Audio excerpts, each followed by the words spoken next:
Am is are ওইটা শিখবো। ঠিক আছে, কেন শিখবো? কারণ আমরা জানি বাক্যের মধ্যে যদি মেন ভার্ব না থাকে তখন ওই সাহায্যকারী ভার্ব যেটা অ্যামিজারটাই কি তখন মেন ভার্ব হিসেবে কাজ করে। তো ফার্সি তো সেম, যখন বাক্যের মধ্যে আমরা কোনো একটা মূল ভার্ব না পাবো তখন ওই হাস্ট এইটাই তখন বাক্যের মধ্যে মেন ভার্ব হিসেবে কাজ করবে ফার্সি। তো এইটার সাথে এই মিম ইয়া এই থার্ড পারসন সিঙ্গুলারের জন্য কিছুই হবে না, মনে রাখবেন। থার্ড পারসন সিঙ্গুলার মাজি মানে অতীতকাল, থার্ড পারসন সিঙ্গুলার অতীতকাল, তিনটা শব্দ বলছি, থার্ড পারসন সিঙ্গুলার অতীতকাল। ওই ক্ষেত্রে অ্যামিজারের মধ্যে কোনো কিছু হবে না, ওইটা ওইখানে কাটা থাকবে, অর্থাৎ শব্দটা যেটা পাবেন এই হাস্তি থাকবে। ঠিক আছে, তাহলে ইয়া মিম ইয়া দাল নুন দাল, খেয়াল করেন মিম ইয়া মিম এটা হচ্ছে ফার্স্ট পারসন সিঙ্গুলার এবং প্লুরাল, আমি আমরার জন্য ব্যবহার হবে। ইয়া ইয়া দাল এটা হচ্ছে সেকেন্ড পারসন তুমি তোমরা, ইয়াটা তুমি, ইয়া দালটা হচ্ছে তোমরা বা তোমাদের জন্য ব্যবহার হবে। আর এই যে এটা বলছি থার্ড পারসন সিঙ্গুলার অতীত মাজি, সেই ক্ষেত্রে আপনার কিছুই হবে না, তা সর্বদা হাস্তি থাকবে। এবং আপনার থার্ড পারসন প্লুরাল যেটা সেটা হাস্তের সাথে নুন দাল যোগ হবে। আমার কথাটা কি ক্লিয়ার আপনাদের কাছে? আমার কথাটা কি ক্লিয়ার আপনাদের কাছে, স্পষ্ট হয়েছে?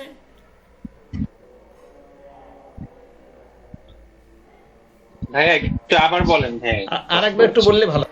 ওকে, আমরা আজকে ইংলিশে যেভাবে অ্যামিজার আছে আমরা ফার্সিতে সেই অ্যামিজার কাকে বলে, কোন শব্দটাকে অ্যামিজার বলবো সেটা আমরা শিখব, তাই না? ওকে, তো আমরা ফার্সিতে অ্যামিজার কোন শব্দটাকে বলে সেটা আমরা শিখব আজকে। এই যে হাস, এইটাকে মূলত অ্যামিজার বলে, হাস, এই যে হাস, ঠিক আছে, এইটা ইজার বলে হাস্ত। হ্যাঁ হাস। এখন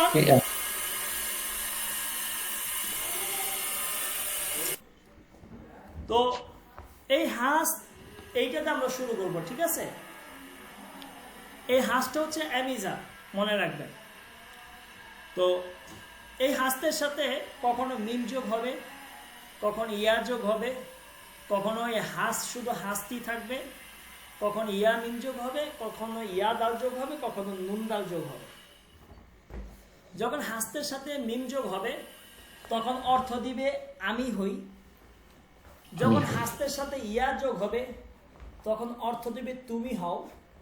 যখন হাসতের সাথে কিছুই যোগ হবে না তখন অর্থ দিবে সে হয়। যখন হাসতের সাথে ইয়া মিম যোগ হবে তখন অর্থ দিবে আমরা হই। যখন হাসতের সাথে ইয়া দাল যোগ হবে তখন অর্থ দিবে তোমরা হও। যখন হাসতের সাথে নুন দাল যোগ হবে তখন অর্থ দিবে তারা হয়। বুঝে আসছে? জি। ওকে, এখন দেখেন উদাহরণ দেখেন, মান হাসতাম আমি হই, আই এম, তু হাসতি তুমি হও। ঠিক আছে, দেখেন এই যে লাল চিহ্নটা কিন্তু বুঝাই দিতেছে আমাদেরকে। উ হাস, ও মানে সে, উ হাস সে হয়। এইটা পুরুষ মহিলা উভয়ের ক্ষেত্রে। দেখেন এখানে কিন্তু কিছুই যোগ হয় নাই, ক্লিয়ার? বুঝে আসছে? তার মানে থার্ড পারসন সিঙ্গুলারের জন্য কিছুই যোগ হবে না। ম হাস্তিম, দেখেন ম মানে আমরা, হাস্তিম মানে হই, তো ম হাস্তিম আমরা হই। সুম হাস্তি তোমরা হও, ঠিক আছে, তোমরা হও। দেখেন ইয়া দাল যোগ হয়েছে। অনহ হাস্তাম তারা হয়, এ আর, ঠিক আছে? তাহলে বুঝে আসছে এটা টু বি ভার্ব যেটা আমরা বলে থাকি আর কি। বুঝে আসছে এটা? জি। এখানে বাংলাটা লিখে দিলে কি সমস্যা ছিল? কোনটা? যে মান হাস্তিম, মান হাস্তুম আমি হই, মান হাসতাম, এই যে উচ্চারণ আছে তো, মান হাস্তাম হ্যাঁ আই এম, হ্যাঁ ও ইংরেজিতে লিখে দিয়েছেন মান হাস্তাম, হ্যাঁ আমি হই। ও ঠিক। এটা তো আর বাঙালিরা লেখে নাই, লিখছে তো ইরানিরা। ইরানিরা লিখছে। ইরানিরা লিখছে এবং যে দেখছেন উনি খুব সম্ভবত লন্ডনে থাকে, মানে জি ঠিক আছে। এটার জন্য ইংলিশই করে দিয়েছে। মানে আমি লিখবো ইনশাল্লাহ, আমি একটু ফ্রি হই, তারপরে লিখবো বলতে এগুলোরই নতুন ভাবে একটু সংযোজন বিয়োজন করবো, মানে বাংলা টাংলা ইন করে আর কি। আচ্ছা, এখানে আমরা হ্যাঁ, আমরা এখানে জি বলেন। মানে ওই যে ইংলিশে যে ট্রান্সলিটারের তরুণ ভাই আপনার মাইক্রোফোনটা একটু অফ করেন। জি ওই লেখাগুলা যদি মানে আপনি একটু ঠিক করে লিখতেন, এডিট করে দিতেন, তাহলে সুবিধা হতো পড়তে। কোনটা বুঝে নাই? এই যে উস্তাদ যেমন তো তু এগুলার উচ্চারণগুলা, যে এখানে যে ইংলিশে ফার্সি উচ্চারণটা লেখা, এটা যদি মানে বাংলায় বা আমাদের মতো ইংলিশে লিখে দিতেন তাহলে সুবিধা হতো আর কি। কেন, এই যে আমি আপনাদের সেদে বললাম, সেদে কুতো পড়ছেন না? এই মান সেদে কুতো, মিমের উপরে জবর আছে, কি হবে? মা মা মান। তু তু এর সাথে ওয়াও আছে। উস্তাদ যেগুলাতে জবর ওয়াও নাই, ওগুলা মানে কানেক্ট করতে একটু সমস্যা হয়, যেমন এই যে হাসতামের তাম একটু আর কি। এই যে আমি পড়তেছি, যে এখন আপনি বলতে পারলেন যে হাসতামের তাম, আমি না জানার আগে তো আপনি বলতে পারতেন না, এটা পড়তে পড়তে হয়ে যাইব। এইটা তো এখানে জবর মূলতে দিছে, আপনারা প্রাথমিক দেখে, যারা প্রাথমিক তাদেরকে বুঝার সুবিধার্থে আমি একটা কথা বলি, ফার্সিতে যে জবরের মানে পেশের সাথে ফার্সির কোনো সম্পর্ক নাই, কথা বুঝছেন? ফার্সি গ্রামার যাইটাই বলেন না, এগুলো যে জবরের কোনো সম্পর্ক নাই ফার্সির সাথে। ফার্সি যে জবর বলতে কিচ্ছু নেই ফার্সিতে, ঠিক আছে? এটা মনে রাখবেন, এটা আপনাদের বুঝার সুবিধাটা। আপনি যে পড়তেছেন, পড়তে পড়তে শিখা যাবেন, একটা সময় অটোমেটিকলি আপনার ভিতরে চলে আসবে কোন শব্দটা কিভাবে বলতে হয়। এটা আপনি নিজেও বুঝবেন না যে আপনি এখন পারবেন। হাজার হাজার ফার্সিতে শব্দ, সবকে আমার পক্ষে পড়া সম্ভব হয়েছে? হয় নাই। তা আমি তো যে কোনো ফার্সি দেখলে আমি পড়তে পারি, কারণ মানে আমি পড়তে পড়তে একটা অভ্যাস হয়ে গেছে আমার, এখন আমি যে কোনো ফার্সি আমি পড়তে পারি। হ্যাঁ, দুই একটা শব্দ যদি চলে আসে, উচ্চারণ করতে না পারি, তখন আমি অভিধান দেখি, এটা করে ঠিক করে নিই, ঠিক আছে? তো এই হচ্ছে আমাদেরই, এইটা মুখস্থ করে ফেলতে হবে। এখন আসেন, আমি যদি বলি আমি হই না, তখন কি বলবো? আমরা নিচে চলে যাই বুঝার সুবিধার্থে। এই যে দেখেন, যদি বলি আমি হই না, তখন এই হাস্তামের জায়গা, এই যে হাস্তাম আছে না, এই হাস্তামের জায়গায় এই হাটারে বাদ দিবেন, বাদ দিয়ে এটার সাথে শুরুতে একটা নুন ইয়া যোগ করবেন। কি নুন ইয়া? দেখেন নুন ইয়া, হ্যাঁ এই দেখেন নিস্তাম, দেখেন নিস্তাম, আই এম নট, মানে মান নিস্তাম, আমি হই না। তু নিস্তি, তুমি হও না। উনি, সে হয় না। ম নিস্তিব, আমরা হই না। সুম নিস্তির, তোমরা হও না। অনহ নিস্তান, তারা হয় না। তাহলে আমি যদি বলি আমি হই মান হাসতাম, তুমি হও তু হাস্তি, সে হয় উ হাস্ত, আমরা হই ম হাস্তিন, তোমরা হও সুম হাস্তি, তারা হয় অনহ হাস্তান। আমি যদি বলি আমি হই না মান নিস্তাম, তুমি হও না তু নিস্তিত, ও হয় না ও নিস্ত, আমরা হই না ম নিস্তিম, তোমরা হও না সুম নিস্তিত, তারা হয় না অনহ নিস্তান। বুঝে আসছে? দেখেন এই যে negative form of to be verb, to be এর, ঠিক আছে? এটা নেগেটিভ। বুঝে আসছে কি ভাই? এটা মুখস্থ করে ফেলতে হবে কিন্তু আপনাদেরকে, এই জিনিসগুলো এগুলো মুখস্থ ছাড়া উপায় নাই কিন্তু।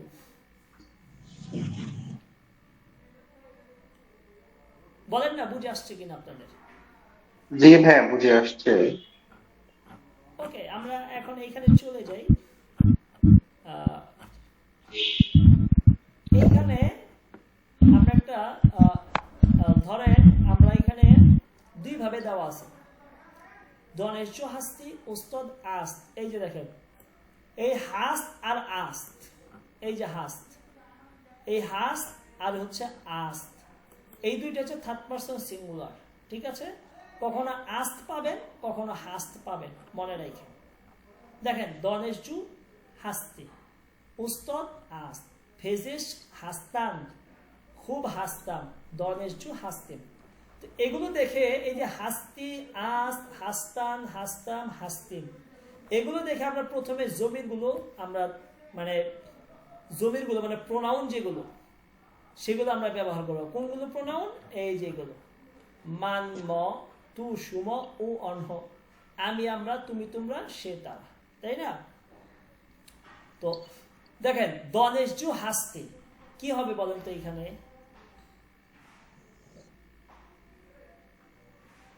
বলেন কি আছে এখানে? সেকেন্ড পার্সন কি আছে এখানে? টু হবে টু হবে টু তু হবে। তো কি দেখবেন? তু দনেশজু হাসতি, দনেশজু মানে শিক্ষার্থী। তু দনেশজু হাসতি, তুমি একজন শিক্ষার্থী। হ্যাঁ, যেটা এটা ইংলিশ করলে কি হবে? যদি আমি ভুল না করি, you are student. You are a student. তাহলে ইউ আর, এই যে আর এর অর্থ হচ্ছে এখানে হাসতি হচ্ছে, ঠিক আছে? তাহলে হাসতি যদি আর এর অর্থ দেয়, তু দনেশজু হাসতি মানে কি? You are a student, you are a student, ঠিক আছে? ড্যাশ উস্তাদ আস, এটা একটা থার্ড পারসন সিঙ্গুলার। তাহলে এখানে কি হবে? মান হ্যাঁ, ও মান ও এই যে উ উ ও উ ও উস্তাদ আস, সে একজন শিক্ষক, সে একজন শিক্ষক। হি ইজ আ টিচার, যদি আমি ভুল না করে থাকি। তাহলে এই দেখেন আস কিন্তু এখানে ইজের অর্থ দিচ্ছে। কিসের অর্থ দিচ্ছে? ইজের অর্থ দিচ্ছে। কারণ আমরা কি বলছি যে এইটার সাথে কোনো কিছুই যোগ হবে না। হয়েছে এখানে আস্তের সাথে কোনো কিছু যোগ হয়েছে? আমার কথা কি আপনার সৌরভ ভাই দয়া করে আপনার মাইক্রোফোনটা অফ করেন। কার তো ও ওস্তাদ আস, ওকে? 3 নাম্বার দেখেন ড্যাশ ফেজিস হাসতাম। আগে এইটা বের করেন আপনারা খুঁজে, এইটা কোন অবস্থা আছে? এটা কি first person third person singular? আচ্ছা, এটা কোন person? First person, second person না থার্ড পারসন? ফার্স্ট পার্সন আরেকজন বলেন। Plural third person plural person বের করেন। থার্ড পারসন, ফার্স্ট পারসন না second person? Third person third person. এটা কি third person plural third person plural না সিঙ্গুলার? প্লুরাল প্লুরাল তাহলে এই যে দেখেন হাসতাম, দে আর, তাহলে কি হবে এখানে? অনহ। কি হবে? অনহ। অনহ অনহ ফেজিস্ট হাসতাম, তারা ডাক্তার। ফেজিস্ট মানে কি? তারা ডাক্তার। তাহলে এখানে আপনি ডাক্তার। অনহ দিবেন। কি দিবেন? অনহ। অনহ। হ্যাঁ, বুঝে আসছে? জি ভাই। তারপর ঢ্যাশ খুব হাসতাম। আগে এটা বের করেন, এটা কোন পারসনে আছে? First person first person first person singular plural? Singular সিঙ্গুলারটা কি হবে এখানে? প্লুরাল হবে কি বলে? প্লুরাল? দেখেন তো কি আছে? প্লুরাল না সিঙ্গুলার ইয়ামিম হবে সিঙ্গুলার। সিঙ্গুলার কি হবে এখানে? মান। মান খুব হাসতাম। মান আই এম গুড। মান আই এম গুড বা আই এম ফাইন, এই যে এম এর অর্থ দিচ্ছে হাসতামটা এখানে, ঠিক আছে? ড্যাশ দনেশজু হাসতিম, এটা বের করেন। এটা কোন অবস্থায় আছে এই হাসতিম? ফার্স্ট পারসন প্লুরাল আছে ফার্স্ট পারসন অফ করে। তাহলে এখানে কি হবে? ম। কি হবে? ম। ম দনেশজু হাসতিম, আমরা শিক্ষার্থী। আমরা কি? শিক্ষার্থী। বুঝে আসছে এই ব্যাপারটা? ওকে, এখন আমরা এখানে দেখেন, এখানে জমির দেওয়া আছে। তো এইটা দেখে আমরা এখানে ওই অ্যামিজার বসাবো। ম খুব কি হবে এখানে? হাসতাম আরেকজন বলেন। হয় নাই। হাসতেন হাসতিম, ম আছে না? এই যে ম হইলে তো হাসতিম হয়। তো ম খুব হাসতিম, ওই যে উই আর গুড বা উই আর ফাইন যেটা, ঠিক আছে? ম দেখেন এখানে কিন্তু হাসতিমটা আলের অর্থ দিচ্ছে। আচ্ছা, অনহ দনেশজু, তো এখানে কি আছে? শুধু অনহ। কি হবে এটা? হাসতাম হাসতান। এই যে হাসতাম, হাসতান থার্ড পারসন প্লুরাল না? অন্ত তে অনহ তারা, তারা তো থার্ড পারসন প্লুরাল না? জি অনহ দনেজু হাসতাম, জি। তারা শিক্ষার্থী, ঠিক আছে। তো তু মহান্দেশ হাসতে, মহান্দেশ মানে ইঞ্জিনিয়ার, তু মানে তুমি, তো তু মহান্দেশ এখানে কি হবে বলেন তো? হাস্তি হাস্তি, মাশাআল্লাহ, হাস্তি। তু মহান্দেশ হাস্তি, ঠিক আছে, যে তুমি একজন প্রকৌশলী। ও ওস্তাদ, দেখেন এখানে কি আছে, এটা কি বলেন? ও মানে সে বা তিনি, হাস্তা সেকেন্ড পার্সন। কি সে বা তিনি কি সেকেন্ড পার্সন? হাস্তা হবে না না, এই ও মানে সে বা তিনি, এটা কোন কোন পার্সন, মানে থার্ড পারসন পার্সন, সিঙ্গুলার না প্লুরাল? সিঙ্গুলার সিঙ্গুলার এখানে কি হবে? হাস্তা হবে এই যে দেওয়া আছে তো, আস, ও ওস্তাদ আস, আস্তা আস্তা। আস, দেখেন না আমি কি বলছি, যে থার্ড পার্সন সিঙ্গুলার আস। কোনো কিছু যোগ হবে না তো, এখানে যেটা আছে ওইটাই হবে। সুমো ফেজিস কি হবে এটা বলেন তো?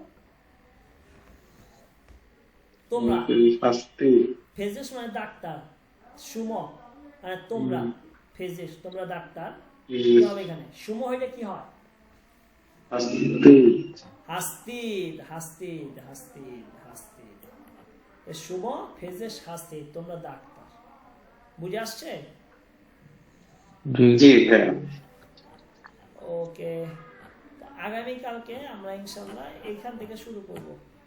আমার একটু, আমি শারীরিকভাবে একটু অসুস্থ, বুঝতে পারছি।